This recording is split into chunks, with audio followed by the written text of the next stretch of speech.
Joining us now to do a deep dive on everything that we know so far is Ivana Stradner. She is with the Foundation for the Defense of Democracies. Ivana, good to have you on again. Wonderful to talk to you again.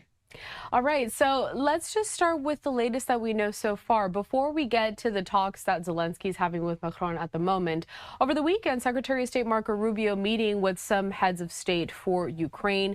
They're continuing to work on this peace plan. Both sides seem optimistic. But what do we know? Limited details have been released. So very little details indeed have been released, so we can only talk about some speculations. The very first fact that Mr. Rubio emphasized that it's important to prepare Ukraine, for prosperity, it's extremely important, not only in terms of economic developments, because Ukraine has been struggling a lot economically for the past few years, but Ukraine indeed has a massive potential for economic improvements and also businesses with the United States. But in order for that to happen, the war really has to stop.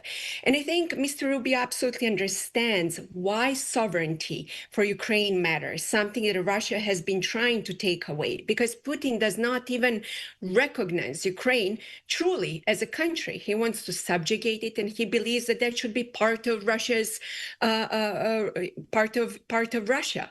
And it goes all the way, back to the history, how Putin understands this conflict, going back to all his historical demands when it comes to negotiations. So also, I'm very pleased, that Ukraine has been discussing all of those issues. We will see if Ukraine has been asked to cede the territory. I don't think so, and I really hope not, because Russia has been asking for ceding the territory, whether in Donbass, Crimea, et cetera, and all those, also territory that Russia has not even captured.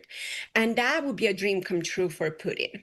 But I want to, Carol, just zoom out and to put something really in the context, which is very important to understand.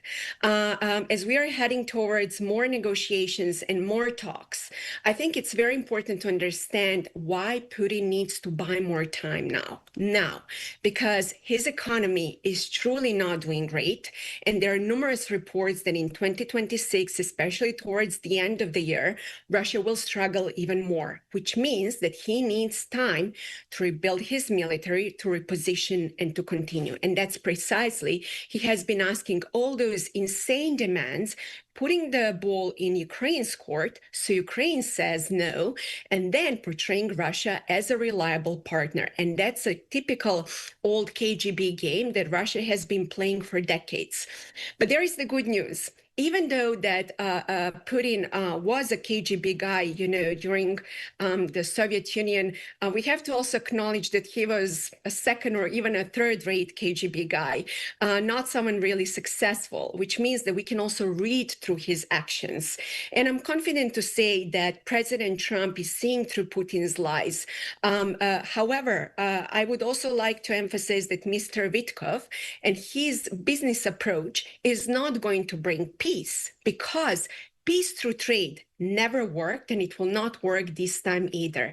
But Russia understands one thing so well, Carol, like bringing all those people with business ties to Russia and promising all those cooperation with the United States. They are trying to manipulate the White House.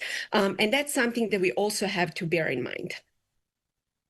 Speaking of these talks that are going to continue, there is also reports that U.S. officials are going to be meeting with Russian officials this week. These red lines that we keep talking about and these concessions that Russia wants, which is a part of this territory that Ukraine has continued to say is not going to be happening. I mean, what is the thought process as we head into some more of these talks with the Russians if on the table it's not going to be some of these hard stances and some of these wants that they need in order to achieve that peace? I mean, what's that going to look like then?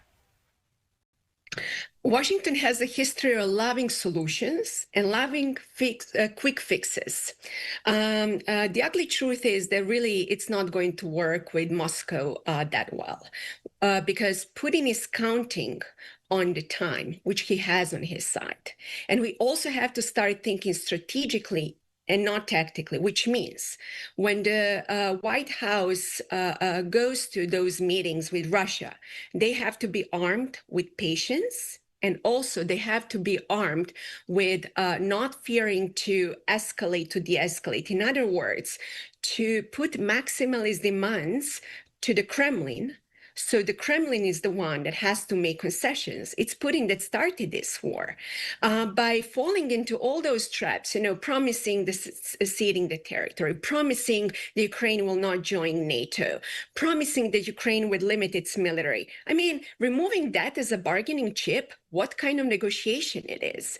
You have to really understand the psychology of the Kremlin's negotiations. Having said that, the United States has to understand, yes, that Russia has nuclear weapons, but it's also a psychological weapon that Putin has been using to threaten the West that he's not going to use. Having said that, putting more demands on Russia and trust but verify, in other words, and basically not lifting sanctions, as some U.S. officials emphasized, not removing potential and further, delivering weapons to Ukraine. Putin has to know, if he continues this war, that the United States is going to ramp up its effort to help Ukraine. Because, look, this is not only out of some morality and ethics that we are helping Ukraine. This also benefits the United States. Why? Because Russia, China, Iran, and North Korea are working together to undermine the West.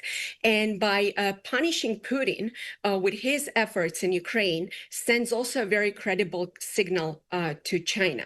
So having said that, asking Putin for maximalist demands and not fearing his response is all we have to do. And by the way, I'm reading, the Russian news daily, and they're already, unhappy with the U.S. approach, which actually tells us all we need to know why they fear the U.S. actions. And Putin understands, that he's also not doing great militarily, so he's the one, who should make concessions, not the United States or Ukraine.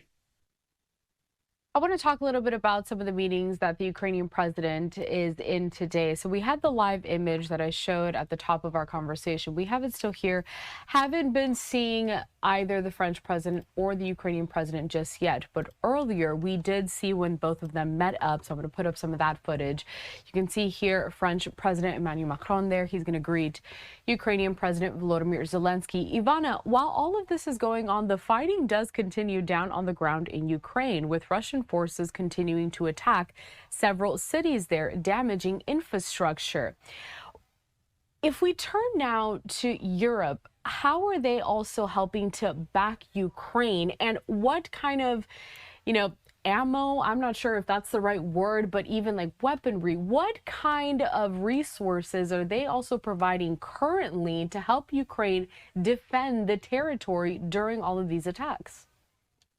First of all, you're absolutely right that Putin is continuing with heavy attacks on Ukraine, especially now during the negotiation to basically paralyze domestic populations, but also to send a message to the West that he's the one who is going to control the process. Second thing, what you also correctly emphasize, is attacks on critical infrastructure. It's December. It's very, very, very cold right now in Ukraine. And by attacking the energy sector over there, that's another psychological tool to basically undermine the population and to spread all those fears about freezing. And here is the thing. Europe, I've been criticizing Europe for Ukraine for a very long time. And in 2022, it's needless to say that President Macron had all those meetings and long tables being humiliated by Putin. But for the past few months, I think Europe, especially France, Germany, and the UK, are realizing the severity of Russia's actions, because while we are all focusing on Russia's war in Ukraine, Russia is waging another war in Europe. And people don't talk about this because it's an invisible war that you cannot feel, you cannot see, you cannot touch. Let me give you an example. For example, cutting sea cables in the Baltic states, a drone incursion in Poland. Basically, we are talking about NATO member states. assassinations, other sabotage activities across the West. And Europe, especially now France, Germany, and UK, they are realizing that they really have to put Putin on the defensive because Putin is not going to stop until he stopped. But here is the thing. Europe has been honestly free riding on the US efforts for a very long time when it comes to security. And now they are really not in a great position when it comes to defense sector, and they have to really improve that. But it will take some time, and that's precisely why they have limited, to some extent, capacity to send Ukraine. All Ukraine needs to put Russia on the defensive. I truly, hope that they are going to strengthen their military efforts, but also that they are going to work very, very closely with the United States when it comes to maybe security guarantees and other things when it comes to providing Ukraine with all the weapons that it needs to defend itself. I have to also admit that right now, I think that Europe is understanding Russia's efforts better than the United States, and it's understandable because the war is on its steps, and Russia already turned its economy to a war economy. So Putin has no incentive to stop this war anytime soon. And every time when I hear in the West, but Ivana, like Putin has problems with economy, his population is suffering. People have to understand historically that there is such a thing as a cult of suffering in the Russian society. Putin doesn't care about his people. Everyone is just a number over there. And that's precisely why he has been trying to restore Russia's greatness, as he loved to call it, that he is a new Russian Tsar. And all those historical things really and truly matter. So having said that, right now, as Zelenskyy is talking to President Macron, I think it's very important to get European support when it comes to security guarantees, especially when it comes to weapon support if Russia doesn't stop anytime soon, and I believe it will not. And the third thing is that also the EU makes sure that they fasten, EU membership for Ukraine. And all it requires is a will. Putin has a will, and now it will be a test for the EU and the United States if they will act accordingly. I just want to point out here in this live image, who we do see here is the Ukrainian First Lady, Olena Zelenska. We also have the French First Lady, Brigitte Macron, and also in the frame, we saw the Ukrainian Foreign Minister as well as the French Foreign Minister, all of them there in France as those peace talks do continue. Ivana Stradner with the Foundation for Defense of Democracies. We always appreciate your time here at LiveNOW from Fox. We'll be speaking to you soon.